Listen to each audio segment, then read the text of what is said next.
ಸ್ವಾತಂತ್ರ್ಯ ಹೋರಾಟಗಾರ ದಿವಂಗತ ಮಾಣಿ ನಾಯಕ್ ಅವರ ಸ್ಮರಣಾರ್ಥವಾಗಿ ಜ್ಞಾನ ಸತ್ರದ 19ನೇ ವರ್ಷದ ವಿಚಾರಣಾ ಸಂಕಿರಣ ಬಾಸಗೌಡದಲ್ಲಿರುವ ಅವರ ಮನೆಯಂಗಳದಲ್ಲಿ ಅರ್ಥಪೂರ್ಣವಾಗಿ ನೆರವೇರಿತು. ಜಿಲ್ಲೆಯಲ್ಲಿ ಸ್ವಚ್ಛತೆ, ಸಂಘಟನೆ, ಕೃಷಿ ಸೇರಿದಂತೆ ವಿವಿಧ ಸಾಮಾಜಿಕ ಚಟುವಟಿಕೆಗಳ ಮೂಲಕ ಗುರುತಿಸಿಕೊಂಡಿರುವ ನ್ಯಾಯವಾದಿ ನಾಗರಾಜ್ ನಾಯಕ್ ಅವರ ನೇತೃತ್ವದ ಜ್ಞಾನಸತ್ರ ವೇದಿಕೆ ಕಳೆದ 18 ವರ್ಷಗಳಿಂದ ಜ್ಞಾನ ಹಂಚಿಕೆಯ ಸತತ ಪ್ರಯತ್ನ ಮಾಡುತ್ತಿದ್ದು, ಇದೀಗ 19ರ ಹರೆಯಕ್ಕೆ ಕಾಲಿಟ್ಟು ಮತ್ತಷ್ಟು ಉತ್ಸಾಹ ಮತ್ತು ಹುರುಪಿನೊಂದಿಗೆ ಮುನ್ನಡೆಯುತ್ತಿದೆ. ಗಣ್ಯರು ಮತ್ತು ಸಾಧಕರನ್ನು ಒಂದೇ ವೇದಿಕೆಯಲ್ಲಿ ಒಗ್ಗೂಡಿಸಿ ಚಿಂತನೆಗಳ ವಿನಿಮಯ ನಡೆಸುವ ಪರಂಪರೆಯನ್ನು ಈ ವರ್ಷವೂ ಮುಂದುವರೆಸಲಾಯಿತು. ಕಾರ್ಯಕ್ರಮದ ಆರಂಭದಲ್ಲಿ ಭಜನೆ ಮತ್ತು ಗೀತಲಹರಿ ಪ್ರೇಕ್ಷಕರ ಮನಸೆಳೆಯಿತು.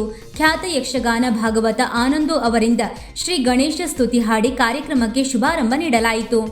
ಪ್ರಾಸ್ತಾವಿಕವಾಗಿ ಮಾತನಾಡಿದ ನಾಗರಾಜ್ ನಾಯಕ್ ಅವರು, ಸ್ವಾತಂತ್ರ್ಯ ಯೋಧರ ತ್ಯಾಗವನ್ನು ಸ್ಮರಿಸುವ ಉದ್ದೇಶದಿಂದ ಜ್ಞಾನ ಸತ್ರವನ್ನು ಆಯೋಜಿಸಲಾಗುತ್ತಿದೆ ಎಂದು ಹೇಳಿದರು.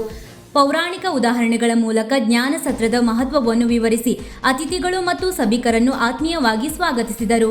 ಅತಿಥಿಗಳಿಗೆ ಮಾವಿನ ಹಣ್ಣಿನ ಹಾರ ಸಮರ್ಪಿಸಿ ಗೌರವಿಸಲಾಯಿತು. ಬಳಿಕ ದೀಪ ಪ್ರಜ್ವಲನೆ ಮತ್ತು ಗಂಟೆ ನಾದದೊಂದಿಗೆ ಕಾರ್ಯಕ್ರಮಕ್ಕೆ ಅಧಿಕೃತ ಚಾಲನೆಯನ್ನು ನೀಡಲಾಯಿತು. ರಾಜ್ಯದ ಮಾಜಿ ಶಿಕ್ಷಣ ಸಚಿವ ಎನ್. ಮಹೇಶ್ ಕಾರ್ಯಕ್ರಮವನ್ನು ಉದ್ಘಾಟಿಸಿ ಅಂಬೇಡ್ಕರ್ ಮತ್ತು ರಾಷ್ಟ್ರೀಯತೆ ವಿಷಯದ ಕುರಿತು ಉಪನ್ಯಾಸ ನೀಡಿದರು. ಡಾಕ್ಟರ್ ಬಾಬಾ ಸಾಹೇಬ್ ಅಂಬೇಡ್ಕರ್ ಅವರ ಚಿಂತನೆಗಳನ್ನು ವಿಶ್ಲೇಷಿಸಿ ಸಮಾನತೆ ಮತ್ತು ಸಹೋದರತ್ವದ ಮೌಲ್ಯಗಳ ಅಗತ್ಯವನ್ನು ಅವರು ಒತ್ತಿ ಹೇಳಿದರು. ಈ ಸಂದರ್ಭದಲ್ಲಿ ವಿಶ್ರಾಂತ ಪ್ರಾಚಾರ್ಯ ಗೌತಮ್ ದಶರಥ್ ಮನೋಜೆ ಅವರಿಗೆ ಜ್ಞಾನ ಸತ್ರದ ವಿಶೇಷ ಪುರಸ್ಕಾರ ನೀಡಿ ಸನ್ಮಾನಿಸಲಾಯಿತು.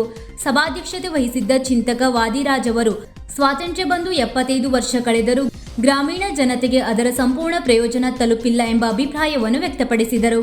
ವೇದಿಕೆಯಲ್ಲಿ ವೆಂಕಣ್ಣ ನಾಯಕ್ ಉಪಸ್ಥಿತರಿದ್ದರು.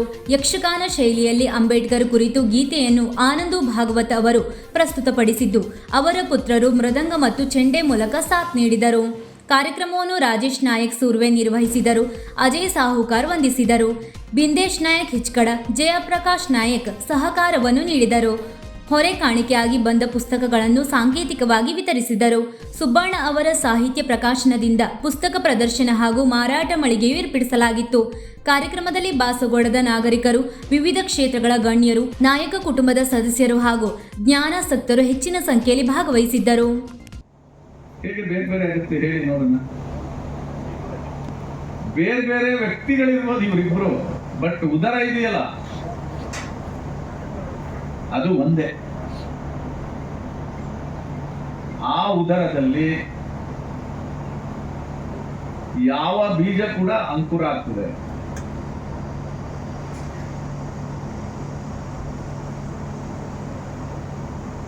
ಇದು ಸಹ ಉದರ ತತ್ವ, ಅದನ್ನ ಸಹೋದರತ್ವ, ಅದನ್ನ ಫ್ರೆಟರ್ನಿಟಿ ಅಂತ.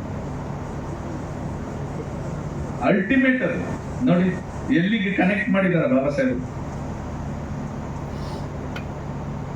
From hard core social realities ಇಂದ ಹಿಡಿದು ಇಕನಾಮಿಕ್ ಪೊಲಿಟಿಕಲ್ ರಿಯಾಲಿಟೀಸ್ ಇಂದ ಹಿಡಿದು ಕೊನೆಗೆ ಎಲ್ಲಿಗೆ ತಂದು ನಿಲ್ಲಿಸಿದ್ದಾರೆ ಅಂತಂದ್ರೆ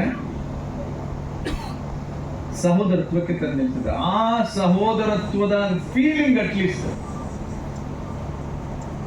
ನಾವೆಲ್ಲ ಒಂದೇ ಭಾರತೀಯರು ಅನ್ನೋ ಫೀಲಿಂಗ್ ಬಂದ್ಬಿಟ್ರೆ ನಮ್ಮ ದೇಶವನ್ನ ಯಾರು ಅಲುಗಾಡ್ಸಕ್ಕಾಗಲ್ಲ. ಅದು ಬಾಬಾ ಸಾಹೇಬ್ ಅಂಬೇಡ್ಕರ್ ಅವರ ಅಂತಿಮ ಗುರಿ. ಆ ಗುರಿಯನ್ನ ನಾವು ತಲುಪಬೇಕಾಗಿದೆ. ಇವತ್ತು ಭಾರತ ಆರ್ಥಿಕವಾಗಿ ನಾವು ಬಹಳ ಎತ್ತರಕ್ಕೆ ಬೆಳೀತಾ ಇದ್ದೀವಿ. 2024ಕ್ಕೆ 2047ಕ್ಕೆ ನಾವು ವಿಕಸಿತ ಭಾರತ ಆಗ್ತೀವಿ. ಅದನ್ನ ಯಾರು ತಡೆಯಕ್ಕಾಗಲ್ಲ. ಆ ವಿಕಸಿತ ಭಾರತ ಆಗುವ ಸಂದರ್ಭಕ್ಕೆ ನಾವು ವಿಕಸಿತ ಸಮಾಜನೂ ಆಗ್ಬೇಕಾಗಿದೆ. ಇಲ್ಲಾಂದ್ರೆ ಮತ್ತೊಮ್ಮೆ ನಾವು ಸ್ವಾತಂತ್ರ್ಯವನ್ನ ಯಾರು ನಾವು ಸ್ವಾತಂತ್ರ್ಯ ಹೋರಾಟವನ್ನು ಮಾಡ್ತಾ ಇದ್ದೀವಿ, ಸ್ವಾತಂತ್ರ್ಯ ಬೇಕು ಅಂತ ಕೇಳ್ತಾ ಇದ್ದೀವಿ. ನಿಮಗೆ ಸ್ವಾತಂತ್ರ್ಯವನ್ನ ಕೇಳುವ ನೈತಿಕತೆ ಇದೆಯಾ? ನೀವು ಬ್ರಿಟಿಷರಿಂದ ಗುಲಾಮಗಿರಿಗೆ ಒಳಗಾಗಿದ್ದೀರಾ, ಅವರಿಂದ ಮುಕ್ತಿ ಬಿಡುಗಡೆ ಬೇಕು ಅಂತ ಕೇಳ್ತಾ ಇದ್ದೀರಾ. ಆದರೆ ಅದೇ ಕಾಲಘಟ್ಟದಲ್ಲಿ ನೀವು ನಿಮ್ಮದೇ ಜನರನ್ನ ಗುಲಾಮಗಿರಿನಲ್ಲಿ ಶೋಷಣೆಯಲ್ಲಿ ಇಟ್ಟಿದ್ದೀರಾ. ನಿಮಗೆ ಆ ಸ್ವಾತಂತ್ರ್ಯವನ್ನ ಕೇಳುವ ಯಾವ ನೈತಿಕತೆ ಇದೆ ಅನ್ನುವ ಪ್ರಶ್ನೆಯನ್ನು ಬಾಬಾ ಸಾಹೇಬರು ಕೇಳಿದರು. ಸೊ ಆ ಹಿನ್ನೆಲೆಯಲ್ಲಿ ಆ ನಿಜವಾದ ಸ್ವಾತಂತ್ರ್ಯದ ತುಡಿತ, ಅನೇಕ ಮುಖದ ಸ್ವಾತಂತ್ರ್ಯದ ತುಡಿತ, ಅದು ನಮ್ಮಲ್ಲಿ ಇನ್ನೂ ಆ ಒಂದು ಗುರಿಯನ್ನು ನಾವು ಸಮಗ್ರವಾಗಿ ತಲುಪಿಲ್ಲ. ಸ್ವಾತಂತ್ರ್ಯ ಬಂದ ಅಥವಾ ಆ 47ರ ಸ್ವಾತಂತ್ರ್ಯ ಬಂದು 75 ವರ್ಷಗಳಾದರೂ ಕೂಡ ಆ ಸ್ವಾತಂತ್ರ್ಯ ಪೂರ್ತಿಯಾಗಿ, ಪೂರ್ಣವಾಗಿ, ಸಮಗ್ರವಾಗಿ ಎಲ್ಲರ ವರೆಗೆ, ಹಳ್ಳಿಗಾಡಿನವರೆಗೆ, ಹಳ್ಳಿಯ ಮೂಲೆಯವರೆಗೆ, ಆ ಕೊನೆಯ ವ್ಯಕ್ತಿಯವರೆಗೆ ಆ ಸ್ವಾತಂತ್ರ್ಯ. ವೀಕ್ಷಕ ಮಹಾಪ್ರಭುಗಳೇ, ನಮ್ಮ ಚಾನಲ್ ಅನ್ನು ಸಬ್ಸ್ಕ್ರೈಬ್ ಮಾಡಿ, ಶೇರ್ ಮಾಡಿ, ಪ್ರೋತ್ಸಾಹಿಸಿ.